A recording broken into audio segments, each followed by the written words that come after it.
حدیث کے راوی عمر فاروق اعظم ہے، پھر آپ کہتے ہیں عثمان ابن عفان، اس حدیث کے راوی عثمان ابن عفان ہے۔ جیسے ہی صحابہ کا نام آتا اعلیٰ حضرت کھڑے ہو گئے، کھڑے ہونے آپ نے دونوں ہاتھوں کو باندھ دیا۔ سید صاحب نے چوتھی حدیث پڑھی، آپ نے فرمایا اس حدیث کے راوی سرکار مولا کائنات ہیں۔ سرکار اعلیٰ حضرت کی آنکھوں سے آنسو بہنے لگے۔ پھر آپ نے کہا ان نبی صلی اللہ علیہ وسلم، میرے آقا اس حدیث کو ارشاد فرماتے ہیں، سرکار نے یہ فرمایا، خدا کی قسم جیسے ہی زبان پہ نبی کا نام آیا، سید صاحب تو نام لے رہے ہیں، اعلیٰ حضرت کی کیفیت کیا، میرے امام میرے احمد رضا زارو قطار رونے لگے، آنکھیں اشکبار ہو گئی ہیں، ہاتھ باندھے کھڑے ہیں، عجیب کیفیت تاری ہے، زارو قطار رو رہے ہیں۔ ہمت کس کا ہے جو احمد رضا سے سوال کرے، ہمت کس کا ہے جو وقت کے امام اعظم سے سوال کرے، ہمت کس کا ہے جو وقت کے امام بخاری سے سوال کرے، ہمت کس کا ہے جو وقت کے امام مسلم سے سوال کرے، کس کی ہمت ہے جو اتنے بڑے امام سے سوال کرے۔ لیکن بیٹا تو بیٹا ہوتا ہے،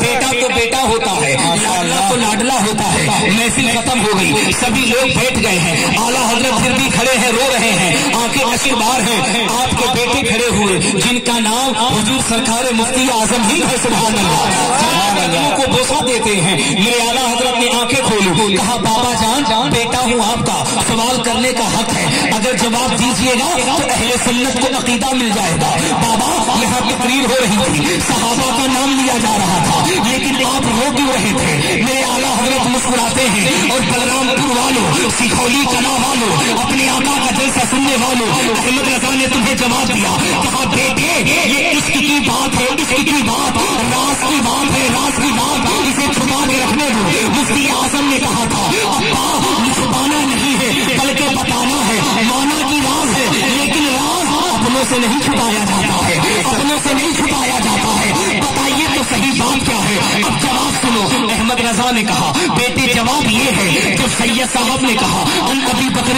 صدیق، اس حدیث کے راوی صدیق اکبر ہے، میں نے اپنی جاگتی آنکھوں سے دیکھا فرشتوں کی نورانی جماعت کے ساتھ میں میرے گھر کی دہلیز پہ صدیق اکبر تشریف لا رہے ہیں۔ کیا بات، ماشاء اللہ، صدیق تشریف لا رہے ہیں۔ پھر سید صاحب نے کہا ان عمر ابن الخطاب، اس حدیث کے راوی حضرت عمر ہے، ہم نے اپنی جاگتی آنکھوں سے دیکھا کہ فرشتوں کے ساتھ حضرت عمر بھی گھر پہ تشریف لے آئے۔ جب سید صاحب نے کہا اس حدیث کے راوی عثمان غنی ہے، تو ہم نے اپنی جاگتی آنکھوں سے دیکھا کہ حضرت عثمان غنی بھی اس فقیر کے گھر پہ تشریف لا رہے ہیں۔ جب سید صاحب نے کہا اس حدیث کے راوی مولا علی ہے، تو ہم نے اپنی آنکھ سے دیکھا کہ حضرت علی بھی تشریف لائے۔ مفتی اعظم کہتے ہیں بابا روتے کیوں ہے، رونے کی وجہ کیا ہے؟ تو آپ نے کہا اے بیٹے، جب سید صاحب نے کہا کہ یہ حدیث مصطفیٰ ارشاد فرماتے ہیں جیسے ہی نبی کا نام آیا ہم نے اپنی جاگتی آنکھوں سے دیکھا کہ عرش سے فرش تک ایک نور کا سما روشن ہوا اور لاتعداد فرشتوں کی بارات ہے، اور اس بارات کے درمیان دولہے کی طرح جماتا ہوا میرا نبی ہے جو احمد رضا کے گھر کے مہمان بن کے تشریف ہے۔ سبحان اللہ، سبحان اللہ، ماشاء اللہ، ماشاء اللہ، جو احمد رضا کے گھر پہ مہمان بن کے تشریف لا رہے ہیں۔ بیٹے یہ غم کے آنسو نہیں، خوشی کے آنسو ہے، خوشی کے آنسو۔ میں اپنے نصیبے پہ رو رہا ہوں، اپنے نصیبے پہ اشکبار ہو رہا ہوں۔ کہاں احمد رضا کا گھر اور کہاں مصطفیٰ کے قدم، یہ کتنا بڑا مقام ہے۔ اب سکھولی کلا والوں احمد رضا کا عقیدہ دیکھو، یہ جملہ دیکھو، اور پھر کل تم حاسدین و مخالفین کو بتانا کہ جلسے کیوں کیے جاتے ہیں۔ سرکار مفتی اعظم نے کہا ابا جان یہ خصوصی برکتیں صرف آپ کے لیے ہے کہ امت کے کسی اور فرد کے لیے ہے۔ میرے اعلیٰ حضرت نے کہا اے بیٹے نہیں بلکہ تصورات میں مصطفیٰ نے مجھ سے کہا احمد رضا کائنات کے کسی بھی کونے میں اگر میری محفل سجائی جاتی ہے تو اس محفل میں مدینے سے صحابہ کے ساتھ ایسے ہی جایا کرتا ہوں۔ سبحان اللہ، سبحان اللہ، نعرہ تکبیر، نعرہ رسالت، اختیار مصطفیٰ، نعرہ تکبیر، نعرہ رسالت، زندہ باد، زندہ باد۔ ایسے ہی تشریف لے جاتا ہوں۔ میں اسی لیے کہوں گا سکھولی کلا والوں، آج کی محفل میں تم نے صرف حضور سید صاحب کے بلا کو نہیں بلایا، ہمارے نقیب اہل سنت کو نہیں بلایا، ہمارے شعراء کو نہیں بلایا، ان علاقے کے علماء کو نہیں بلایا, مجھ فقیر کو نہیں بلایا, صرف یہ لوگ نہیں آئے ہیں. ہم اہل سنت کے عقیدے کے مطابق عرص سرکار غازی پاک میں ہمارے عقیدے کے مطابق بہرائچ شریف سے سرکار سیدنا مسعود غازی بھی تشریف لائے ہوئے ہیں. ہمارے عقیدے کے مطابق یہی نہیں کہ چھوٹا مقدسہ سے سرکار مخدوم پاک بھی تشریف لائے ہیں, لکھنؤ سے سرکار مینا بھی آئے ہیں, بریلی سے سرکار اعلیٰ حضرت بھی آئے ہیں. نہیں مجھے اور آگے بڑھ کے کہہ دو, آج سے ہوئی خدا میں اجمیر مولانا سے سرکار غریب نواز بھی آئے ہوئے ہیں, دیوا سے سرکار وارث بھی آئے ہوئے ہیں. نہیں بلکہ بغداد سے غوث اعظم بھی تشریف لائے ہوئے ہیں. نہیں بلکہ کربلا مولانا سے امام حسین بھی آئے ہیں, نجف اشرف سے مولا علی بھی آئے ہیں, مدینے سے مصطفیٰ جان رحمت بھی آئے ہیں. سبحان اللہ, ماشاء اللہ. اس لیے عاشق کہتا ہے اشکوں سے وضو کر کے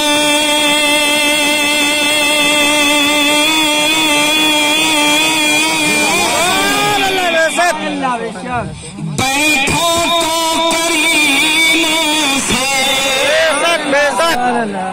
اشکوں سے وضو کر کے بیٹھو تو کرینے سے, اس بزم میں آئیں گے سرکار مدینے سے.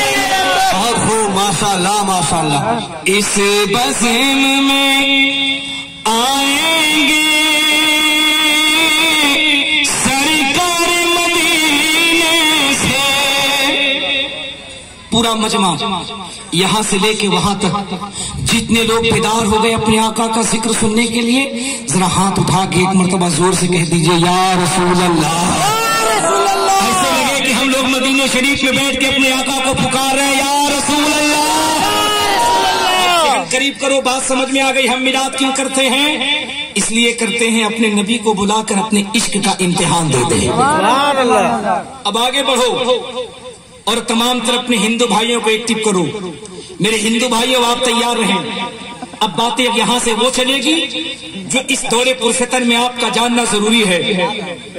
میرے آقا نے ہم امت مسلمہ کو ایک بڑا پیارا پیغام دیا. اس پیغام کو کلمہ طیبہ کہتے ہیں. یہ وہ کلمہ ہے جس کو انسان پڑھ لے اس کا قلب گناہوں سے پاک ہو جاتا ہے. اس کا قلب گناہوں سے پاک ہو جاتا ہے. اور وہ کلمہ کتنا پیارا ہے, جسے کلمہ یاد ہو ذرا پڑھ کے سنا دے, لا الہ الا اللہ. کلمہ جسے یاد وہی پڑھے, اور پورا مجمع اگر یاد تو زور سے پڑھے, لا الہ الا اللہ محمد رسول اللہ صلی اللہ علیہ وسلم. آپ نے کلمہ شریف پڑھا. امام غزالی ارشاد فرماتے ہیں, کیا سرکار امام غزالی نے ارشاد فرمایا, بندے اللہ نے اس کلمے میں اتنی برکت رکھی ہے, جو صدق دل سے ایک مرتبہ کلمہ پڑھتا ہے اللہ اس کے 10 کبیرہ گناہوں کو معاف فرما دیتا ہے. ماشاء اللہ, ماشاء اللہ.